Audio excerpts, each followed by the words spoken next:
अभी हल्दी नहीं डाली, इसमें हल्दी पाउडर डाल एडवांस में गुड नाइट। मैं हूँ किचन में, देखिए क्या बना रही हूँ, मच्छी बना रही हूँ।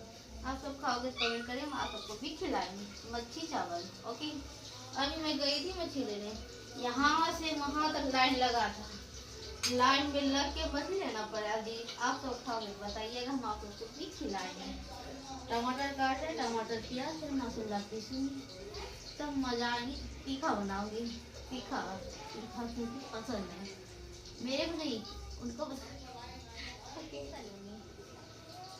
एक चढ़ा दिए तलने के लिए। ओके, वाइट वाइट है देखिए, हल्दी पाउडर नहीं डाले फिर भी तल गए। ओके बाय, फिर मिलेगी, खाना वाना बना के मिलेंगे जी। खाओगे कमेंट करिएगा, हम आप सबको भी खिलाएंगे। Okay bye bye.